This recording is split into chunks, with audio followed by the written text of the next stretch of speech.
Muito boa noite, bem-vindos ao Jornal da Noite. É a pior baixa de nível de água da história. A barragem dos Pequenos Libombos está muito abaixo da cota normal e se não chover nos próximos tempos, Maputo poderá ficar sem água potável.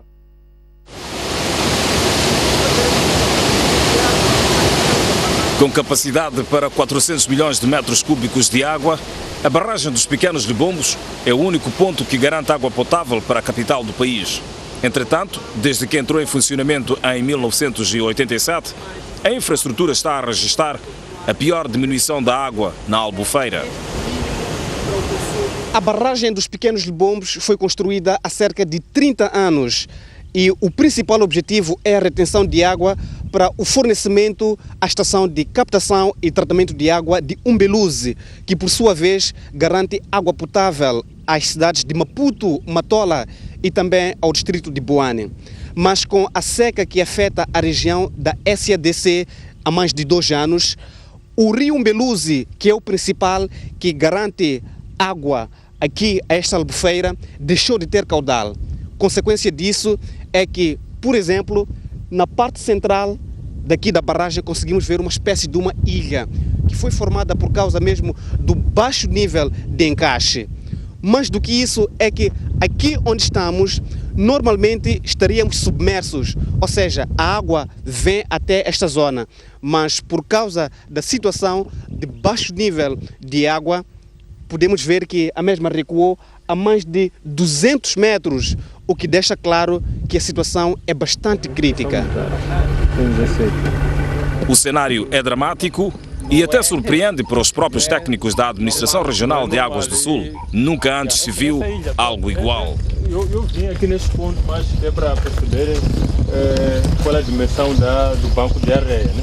Daquela ilha. Então ela começa aqui assim, vai assim e vira até lá onde depois já vem chegar. Esta estrutura de betão mostra o nível máximo que a água atingiu nas cheias do ano 2000. Hoje, quase toda a infraestrutura está exposta. Aliás, em condições normais, o nível de armazenamento é de 47 metros, mas agora situa-se nos 33 metros. Com pouca água, as escalas de medição da água não servem, sendo que a equipa da Arasul e do INGC é que tira as medidas com recurso a aparelhos eletrónicos, tal como constatamos esta terça-feira. Dá para ter mais ou menos a realidade da quantidade de água que está aqui. Ok. Porque aquelas nossas barras de leitura já estão todas fora. Nós temos umas barras graduadas, né? Não são essas que... Não, isso é mais escala. Mas há uma daquele lado. Ok. Então a água está fora daquela nossa escala, quer dizer, até no mínimo desceu, então... Sem água, não há vida e até o negócio fica afetado. Que o digam os gestores do maior projeto de produção de banana na província de Maputo. A grande aflição agora, de momento, para bem dizer, são os 1.500 trabalhadores. Porque mais um dia, menos um dia, já não estarão a produzir aquilo que é o salário deles. E para garantir o mínimo de água, a gestão da barragem dos Pequenos Libombos está a usar aquele descarregador de fundo que atualmente liberta cerca de 3 metros cúbicos por segundo, contra o normal de 4,5 metros por segundo.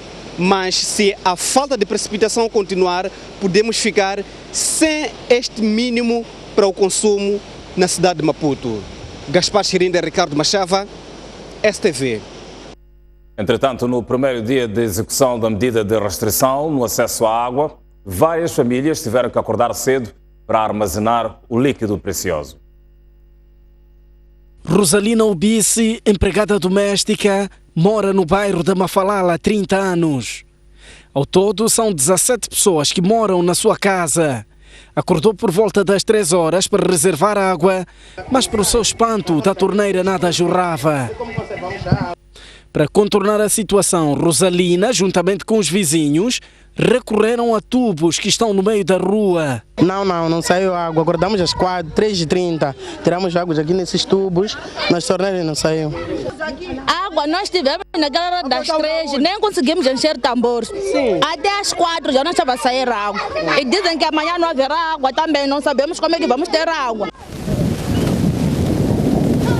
A situação se iguala no bairro da Machaquene B, onde os moradores não tiveram acesso à água nesta terça-feira. Não saiu. Fomos tirar em outras casas, onde tem furos, aquela água do furo. Para armazenar água, os munícipes recorrem a tambores e bidões. Estou levando num sítio, estava em casa, então emprestei, vou para a minha casa. É para reservar água?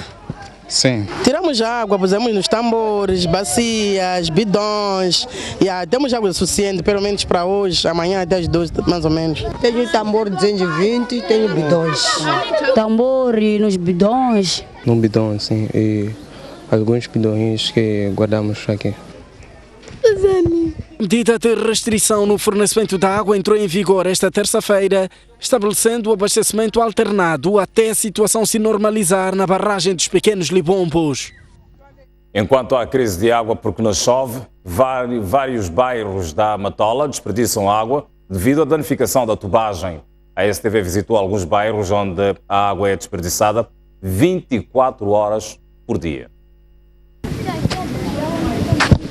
Água e mais água desperdiçada. Tubos danificados levam aqui tanta água, deixe de ir às casas dos consumidores e siga pela terra, já sem nenhum proveito. Este é o cenário encontrado em 2 bairros visitados pela STV na Matola, província de Maputo. Estas fugas, por exemplo, são do bairro de Infulene e moradores contam que a situação não é nova. Ok, está assim há quanto tempo, mais ou menos? Pois é, há 2 anos. 2 anos? Sim, sim. Só que eles dizem que vão voltar, vão ver o problema, mas nunca mais. Mo bo chega madubo. Mo bo chega ma metela. E khale. Já masigo já khale. Já me ligarei eles pague para. Ela de número da vona aí. A gente digo, vai vona vou logo vai nyika mapapela lo. Vai vona vanchu. O cenário mais crítico assiste-se no bairro de Fomento, na rua de Inharime, onde os moradores tiveram que improvisar uma vala para escoar a água. Chegaram aqui, foi 2009 e apenas inventaram.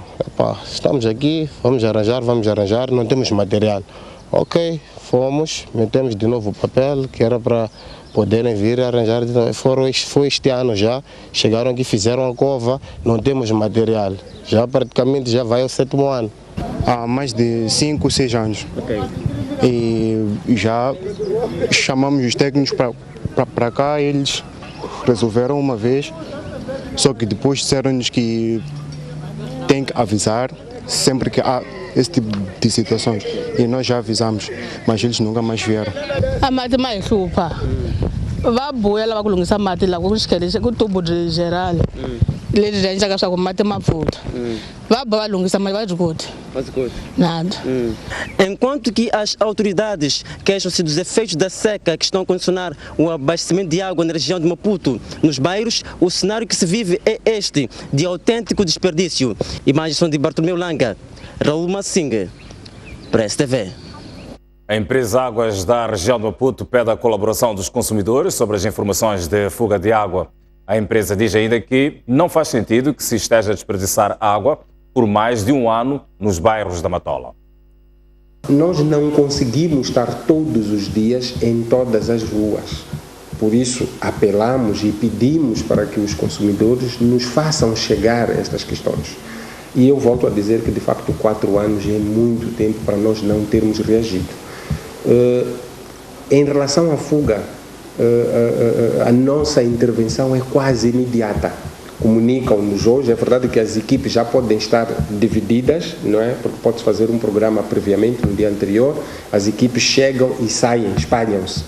Somos comunicados uma fuga, podemos levar algum tempinho para reagirmos, mas basta a equipe, não é, terminar um determinado trabalho, vai imediatamente a correr para esta nova fuga, que é para fazer intervenção, para dizer que não podemos ficar muito tempo a ver água desperdiçar. É por reconhecer que não tem capacidade de estar em todos os locais que a empresa Águas da região de Maputo pede que os consumidores reportem todas as situações anómalas.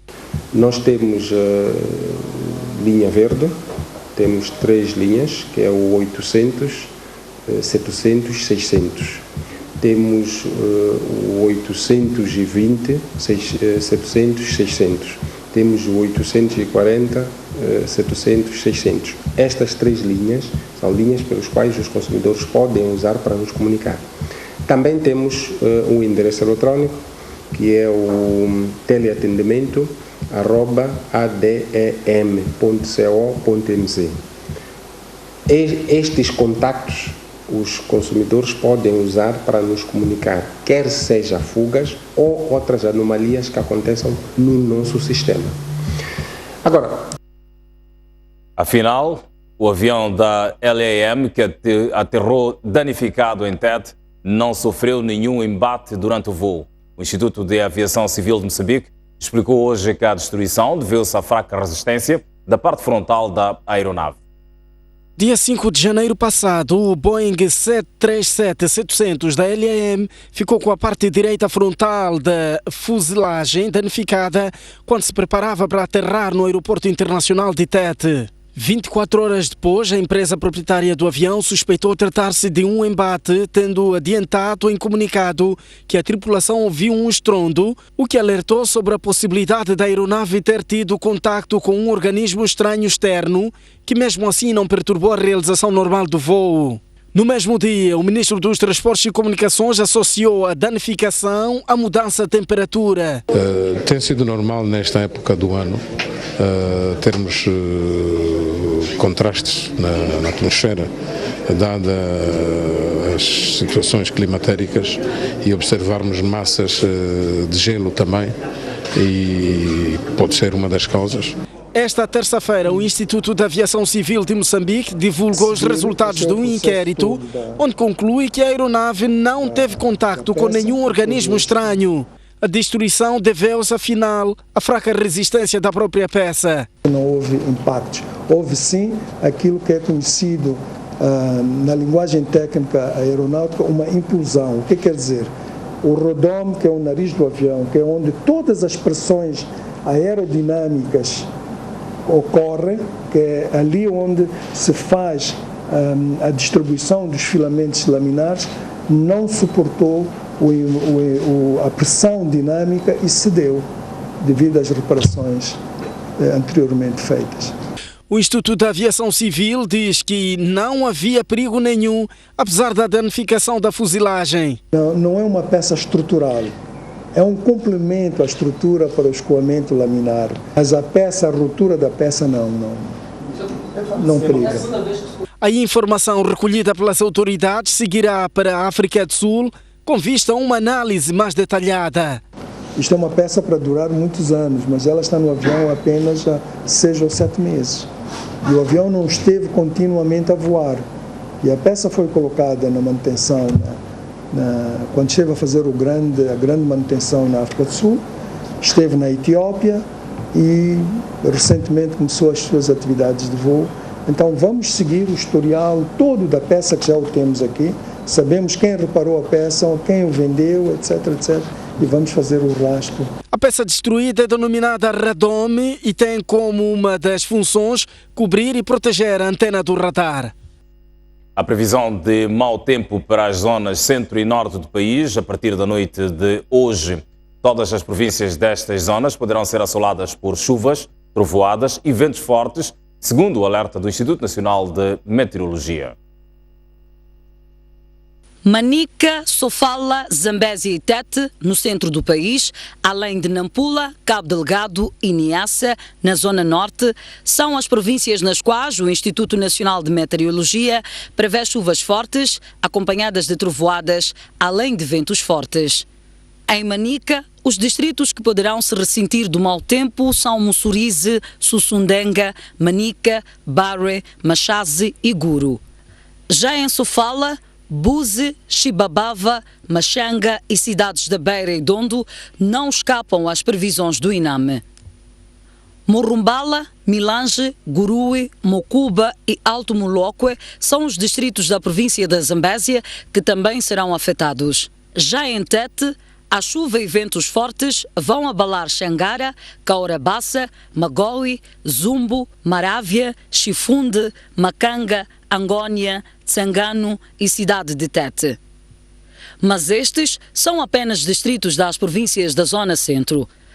Já na região Norte, Malema, Lalaua, Ribaue, Memba, Nacala Velha, Mussuril e Ilha de Moçambique serão também afetados, isso na província de Nampula. E em Niassa, Mecanhelas, Quamba, Metarica, Maua, Mandimba, Gaúma, Lago, Muembe, além de Sanga, Mavago, Nipepe, Marupa, Mecula e cidade de Lexinga são os distritos visados. Por fim, Cabo Delgado vai também se ressentir do mau tempo, particularmente nos distritos de Palma, Mocimboa da Praia, Macomia, Moeda, Nagade, Kisanga, Metuje, Balama, Namuno, Mecufe e cidade de Pemba.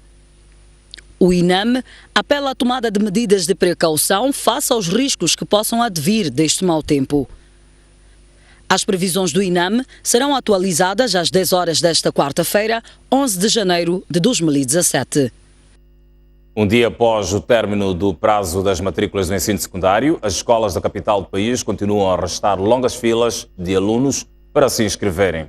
A demora na publicação das listas de afetação é apontada pelos alunos como a causa do não cumprimento dos prazos. 9 de janeiro foi a data definida pelo Ministério da Educação e Desenvolvimento Humano para o término das matrículas para os novos ingressos ao ensino secundário geral. Porém, nesta terça-feira, a STV constatou que em algumas escolas da cidade de Maputo o processo ainda não encerrou. Em algumas escolas eram notórias enchentes de alunos que alegam que não se inscreveram em tempo útil porque os seus nomes não constavam das listas de afetação. Desde há muito tenho me preocupado, mas meu nome demorou a sair, então eu tive que falar com o diretor acerca disso, até que o nome saiu na sexta-feira e só tive tempo para vir cá hoje. Porque estava cheio aqui na escola. E eu não estudava aqui, estudava numa outra escola, então aqui só não vou ingresso. Lá disseram vendo dos dias para ver se o nome sai. Entretanto, as direções das escolas desmentem a tese, uma vez que o processo iniciou antes da quadra festiva e nessa altura já existiam as listas de afetação. Apesar do prazo ter terminado ontem, nós distribuímos senhas para podermos dar continuidade hoje. Só que estou a reparar que essa moldura humana não tem nada a ver com o número de senhas distribuído ontem. Tem outros que não tinham renovado as suas matrículas e vieram hoje para ver se podem o fazer. Por razões várias, alguns acho que não conseguiram vir ontem, por isso que vieram hoje. E esperamos que hoje vamos atender a todos. As escolas dizem que vão continuar a matricular os alunos cujos nomes constam das listas de afetação, enquanto aguardam pelo despacho ministerial sobre a possível prorrogação do prazo, uma vez que as metas não foram cumpridas. Recorde-se que por causa do 4º recenseamento geral da população e habitação a decorrer entre os dias 1 a 15 de agosto, o calendário do ano letivo 2017 foi reajustado e o arranque das aulas está previsto para o próximo dia 23 de janeiro. Há ainda disponibilidade de vagas escolares na província de Nampula. O setor reconhece haver grande pressão sobre algumas classes, como a 8ª e 11ª, devido à preferência de alunos por estabelecimentos de ensino que se localizam nos centros urbanos. O setor da educação na província de Nampula assegura existirem vagas disponíveis para ingresso ao ano letivo 2017. No entanto, Júlio Mendes, diretor provincial de Educação e Desenvolvimento Humano, admite haver pressão sobre alguns estabelecimentos de ensino ditada pela preferência de alunos por escolas que se localizam no centro das cidades. Neste momento, uma situação de vagas limitadas e uma pressão sobre algumas escolas. Há uma preferência sobremaneira sobre 2, 3 escolas do centro urbano e muitos jovens, meninos de zonas muito distantes estão a preferir escolas distantes das suas zonas. Já estamos a 70%. Estes são dados recolhidos da segunda-feira.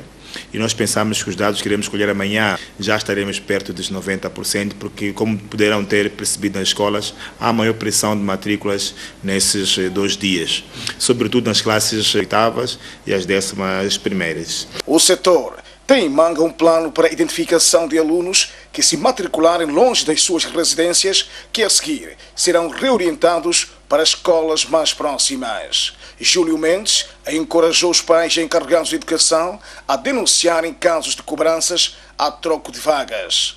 Estamos também a tentar verificar os seus documentos de identidade para ver a localização desses alunos, que é para podermos indicar próximo da sua residência, onde tem uma escola secundária. Serão movimentados esses estudantes?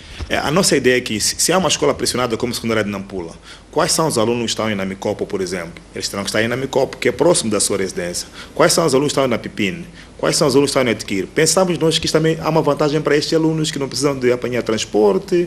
Queremos pedir aos nossos pais para que denunciem com factos, para que nós possamos exemplarmente identificar esses colegas que não dignificam a nossa classe. E, portanto, nenhum pai deve pagar fora daquilo que é o contexto da escola. Para o presente ano, Nampula prevê inscrever 363 mil alunos. Na cidade de Chimoio, o último dia de matrículas foi caracterizado por enchentes de alunos, pais, encarregados de educação, na única instituição bancária. Todos pretendiam depositar valores correspondentes ao ingresso do ano letivo 2017. Esta enorme fila é de alunos, pais e encarregados de educação que procuravam serviços bancários para depositar dinheiro referente a matrículas. Parte destes estão há 2 dias que não conseguem efetuar tais depósitos devido a enchentes. É para matricular uma minha esposa na American Board desde ontem que estou aqui para lhe matricular. Ontem não foi fácil. Eu estou por aqui desde as 5 horas, estou para matricular, mas não está a ser impossível. Há muita bicha aqui, porque aqui é o único banco que nós estamos a ver, é para classe aqui. Deveria se montar mais um outro banco para ser tudo fácil. Aqui está cheio de bicha mesmo. Sim, desde que eu cheguei aqui às 5, só agora que consegui matricular.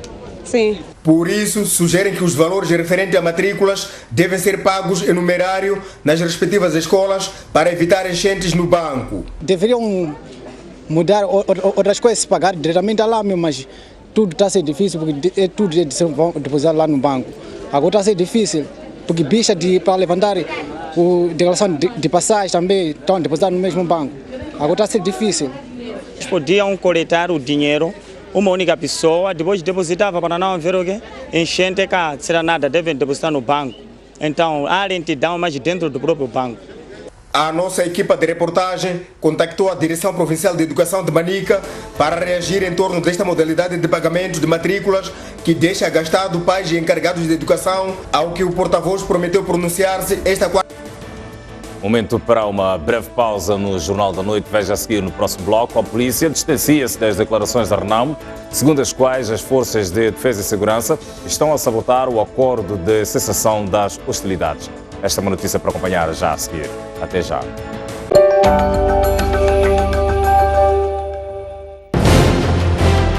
Um país sem história é um país sem futuro. Um mundo sem referências é um mundo sem norte. Um país sem cultura é um país sem identidade. Um país sem ídolos é um país sem referências.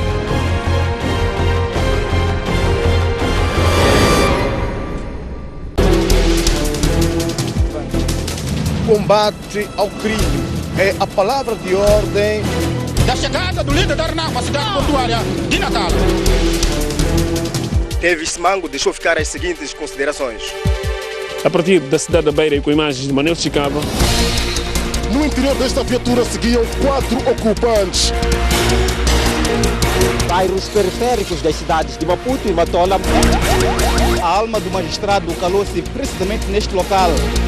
As notícias do país cabem todas aqui.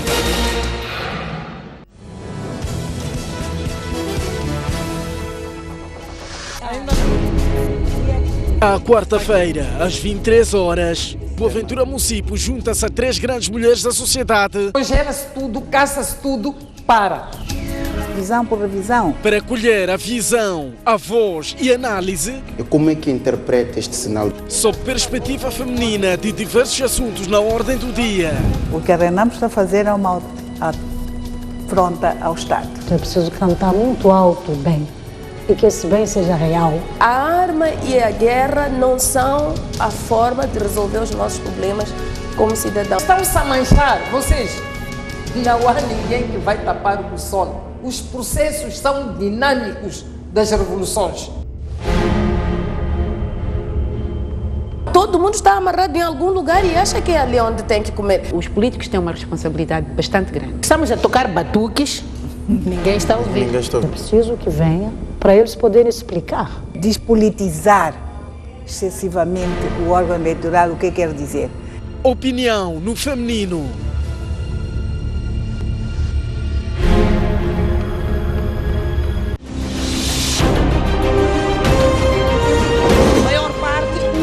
Novos tempos e novas esperanças.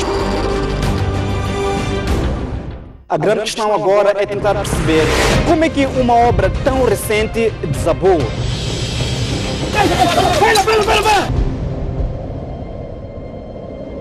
Os animais perdem a luta pela sobrevivência. Garanta a subsistência de milhares de pessoas que vivem no bairro de Ulém. Apesar de todos os episódios de insegurança, as embarcações são a única alternativa para todos. Nesse terreno pequeno viviam 5 famílias. É bem pesado. É sempre bom ter um maior cuidado.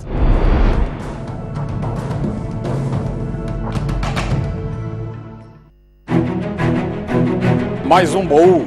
Recordações, momentos épicos, momentos marcantes, grandes vitórias, campeões. Como é que o futebol começou na sua vida e o que é que foi o futebol? Eram todas equipas bem estruturadas com um futebol de se tirar o chapéu. A gente jogava aqui na Baixa, saía da Baixa. Era obrigado a fazer o jogo dos palmaninhos. Antigos jogadores, paraquedistas, árbitros, pugilistas, médicos. O primeiro envolvimento direto foi como médico da seleção que foi aos Jogos Olímpicos, Moscovo, 1980. Hoje já temos a capacidade de fazer diagnósticos e cirurgias artroscópicas. O paraquedismo começa quando eu via militares da Força Aérea saltar. A dobragem de paraquedas é uma coisa fundamental. Uma campeã nasce ou faz-se? Um talento tem que nascer, mas também não basta só nascer, tem que se fazer para ser campeão.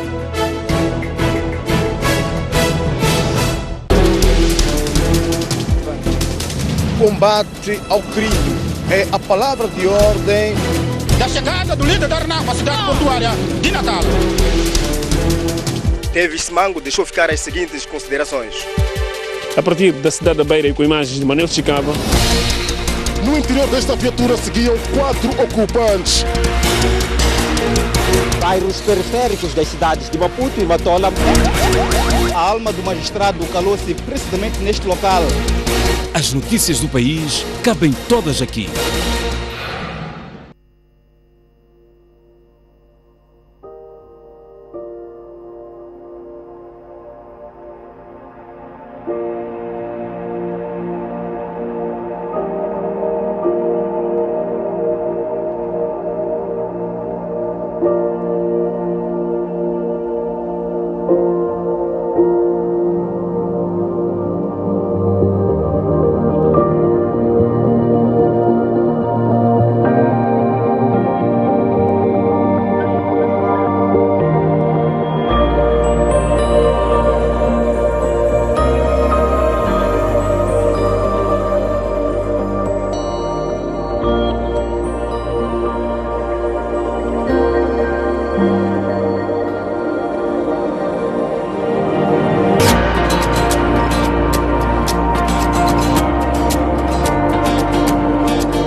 Seguimos com as notícias no Jornal da Noite.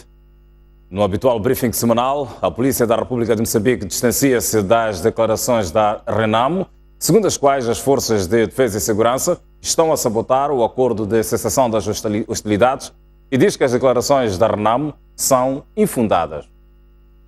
Na segunda-feira, a Renamo veio a público denunciar alegados casos de provocações e violações à trégua pelas forças de defesa e segurança. Entretanto, a Polícia da República de Moçambique distancia-se das afirmações do porta-voz da Renamo, António Muxanga, e não reconhece nenhum caso de provocação. Nós nos distanciamos completamente dessas declarações. Como sabem, as tréguas foram anunciadas politicamente e algumas medidas que haviam sido tomadas, como, por exemplo, o processo de escolta a colunas, foram imediatamente desativadas. As forças de defesa e segurança, neste momento, estão a exercer simplesmente aquilo que é o seu papel de continuar a garantir a ordem, segurança e tranquilidade públicas. Não se pode fazer colação alguma à ocorrência de algum crime, como alguns fizemos referência aqui, ao cunho político. O que nós queríamos desencorajar e fazer perceber é que não se pode politizar a situação da ordem, segurança e tranquilidade pública. Neste momento, a polícia, assim como as outras forças, estão a exercer a sua atividade no contexto daquilo que são as suas atribuições. E não se pode fazer colação política alguma. Lamentamos e são declarações infundadas, porque nós estamos em permanente comunicação com os colegas em qualquer ponto deste país e não há indicação alguma de perturbação de ordem pública no contexto tanto da cessação das hostilidades que foram declaradas. Lamentamos e queríamos que não continuasse isso a ser propalado, porque em algum momento acaba criando uma sensação de insegurança desnecessariamente. Não há nenhum aspecto ligado à alteração da ordem pública no contexto daquilo que são as declarações de cessação das hostilidades. As forças de defesa e segurança, neste momento, estão a cumprir apenas e simplesmente aquilo que é o seu papel. Depois de um cessar-fogo provisório por 7 dias, visando garantir que os moçambicanos passassem as festas em paz, no dia 3 de janeiro corrente, o presidente da República, Filipe Nyusi, e o líder da Renamo, Afonso Dhlakama, acordaram estender a cessação das hostilidades por mais 2 meses. 2 docentes primários e estudantes universitários estão detidos na cidade da Beira, indiciados de terem furtado exames e guias de correção. O ato culminou numa fraude académica que afetou cerca de 14 mil estudantes da Universidade Católica de Moçambique. Estes 2 docentes do ensino primário que lecionavam em Muxungue, província de Sofala, acabam de ser detidos pela Polícia da República de Moçambique na cidade da Beira, indiciados de terem furtados, em circunstâncias ainda por esclarecer, em novembro do ano passado, exames e guiões de correção dos exames finais da Universidade Católica de Moçambique, centro de ensino à distância. Os detidos admitem um crime. Uma colega que ligou para mim, mas como eu vi que você havia passado, não conhece alguém, eu estou mal. Eu disse, também eu conheço, talvez deixa eu primeiro consultar a pessoa. Eu tentei consultar esse meu colega que estava aqui. E ele disse que eu também vou consultar a pessoa. Se aceitar, vou dar a resposta. E foi exatamente o que ele fez. Tentou entrar em contato com o próprio docente. E depois, com esse amigo dele, o outro de Nhamatanda, que esse já que entra em contato com esse docente. Então, daí, aquela colega, eu não sabia de que era uma armadilha. Dadas as elevadas notas que parte considerável dos cerca de 14 mil estudantes obtiveram nos diferentes centros de recursos em Sofala, Manica e Zambésia, alguns com 20 valores em mais de 5 disciplinas, entre elas matemática e português, a Universidade Católica de Moçambique iniciou imediatamente uma investigação e conclusões preliminares indicaram claramente que houve fraude e os exames foram anulados. E por outro lado, existe um grande trabalho que está sendo feito ainda para se identificarem os funcionários envolvidos na fuga de exame. A Universidade Católica de Moçambique agendou, a partir do dia 20 deste mês, a realização de outros exames. Convidamos os estudantes a se distanciarem na sua plenitude de atos fraudulentos, porque as medidas já são conhecidas. E este é um exemplo concreto. Temos já 2 estudantes sob custódia policial e acreditamos que temos provas suficientes para provar em tribunal e esses cumprir a sua pena. Os indiciados, se provar a culpa em tribunal, poderão cumprir penas que variam de 2 a 8 anos de prisão. Olhamos agora para as notícias do estrangeiro. O presidente da Gâmbia, Yahya Jammeh, demite 12 embaixadores por o terem convidado a ceder o poder ao vencedor declarado nas eleições presidenciais de 1 de dezembro. O governo gambiano mandou regressar os 12 embaixadores após ter posto fim às suas funções.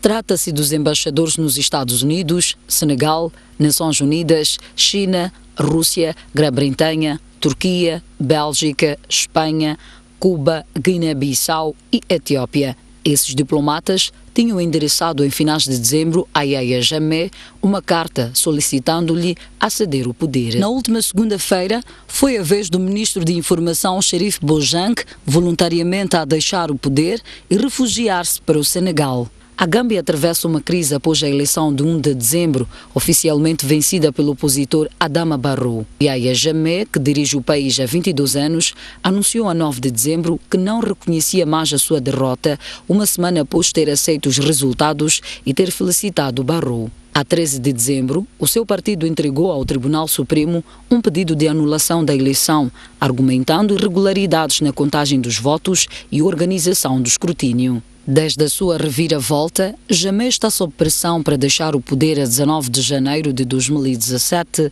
no término do seu mandato. A Comunidade Económica dos Estados da África Ocidental, CEDEAO, composta por 15 países, reitera a sua posição de usar a força para derrubar Jammeh, que já considerou tal medida uma declaração de guerra. Apesar dessas pressões, Yahya Jammeh assegurou a 20 de dezembro que não cederá ao poder. A Gâmbia, ex-colônia britânica de menos de 2 milhões de habitantes, é um pequeno país da África Ocidental situado ao largo do Oceano Atlântico. Os restos mortais do antigo presidente português Mário Soares foram a enterrar hoje no cemitério dos Prazeres, em Lisboa.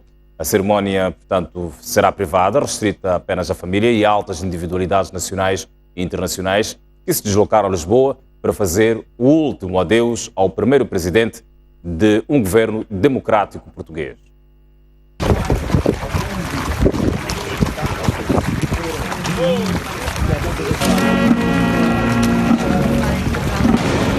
Eram cerca das 16 horas, 18 horas em Moçambique, quando a urna contendo os restos mortais de Mário Soares chegou ao cemitério dos Prazeres para uma cerimónia fúnebre na presença dos familiares.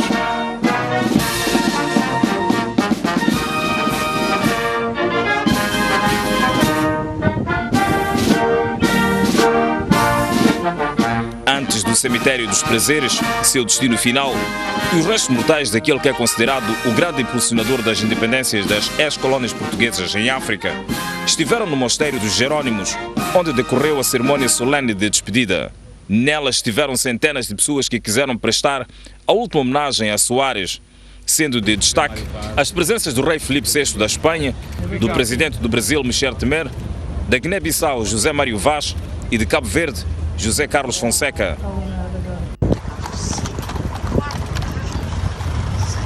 Depois da cerimónia solene no Mosteiro dos Jerónimos, o corpo de Mário Soares ainda teve uma passagem pela sede do Partido Socialista, formação política que, em vida, Mário Soares ajudou a fundar, e pela Assembleia da República. Centenas de pessoas iam aplaudindo a passagem do cortejo fúnebre, transportado por 4 cavalos. Enquanto atrás seguiam as insígnias atribuídas ao antigo presidente português. E já no cemitério dos Prazeres, a urna de Mário Soares foi transportada até ao jazigo de família por militares das Forças Armadas Portuguesas.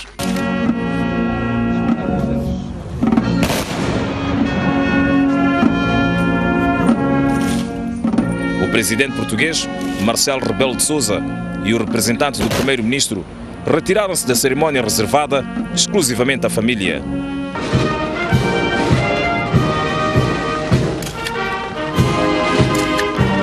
Mário Soares deixa um legado histórico entre os países africanos, ex-colónias portuguesas, em particular para Moçambique, tendo liderado em representação do governo português as primeiras negociações que culminaram com a assinatura do Acordo de Lusaka, que mais tarde levou à independência do país em 1975.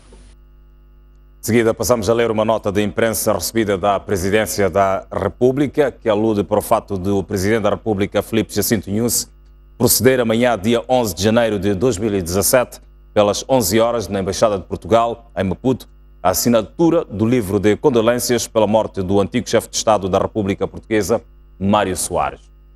Continuamos a olhar para as notícias do mundo. O presidente eleito dos Estados Unidos, Donald Trump, indicou seu genro para o cargo de conselheiro sénior para os assuntos de comércio e Médio Oriente. O genro de Donald Trump, Jared Kushner, vai ocupar o cargo de conselheiro sénior do presidente norte-americano para o comércio e o Médio Oriente, uma opção bastante criticada pela opinião pública norte-americana. A informação, confirmada num comunicado da equipa de transição de Trump e foi classificada pela porta-voz do presidente eleito como a melhor notícia do dia, numa publicação no Twitter. Casado com a filha mais velha de Trump, Ivanka, desde 2009, o empresário que fez fortuna no setor imobiliário renunciará ao salário como conselheiro presidencial, segundo o comunicado. A equipa de transição garante que Kushner aceitou a posição depois dos seus advogados lhe assegurarem que não violará as leis anti-nepotismo dos Estados Unidos. Numa altura em que Trump tenta fechar a sua equipa de governação, Barack Obama prepara-se para aquela que poderá ser uma grande despedida em um discurso nacional esta terça-feira. A despedida de Obama vai ser em Chicago, a sua cidade de sempre, onde celebrou há 8 anos, com uma multidão em delírio, a eleição para a Casa Branca. Será uma das últimas oportunidades de Obama para defender publicamente o seu legado político, antes da cerimônia de tomada de posse do presidente eleito Donald Trump, agendada para 20 de janeiro, em Washington. Fazemos mais uma breve pausa no Jornal da Noite, entretanto veja a seguir.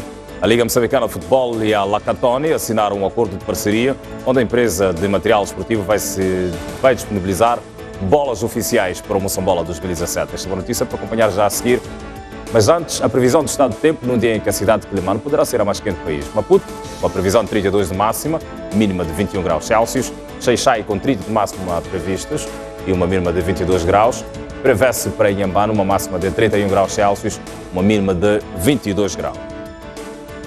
Para a cidade da Beira, a previsão de 30 de máxima, 25 de mínima, 28 de máxima para Chimoio, 20 de mínima. Quelimane, já fizemos referência, poderá ser a cidade mais quente do país, com 33 graus Celsius de máxima e uma mínima de 25 graus. Prevê-se para Tete, 32 de máxima, mínima de 23 graus. Mais para o norte do país, a previsão de 30 de máxima para Nampula, 22 de mínima, 29 de máxima para Pemba, 24 de mínima, e Lixinga vai estar fresquinha, com 23 de máxima e uma mínima de 17 graus.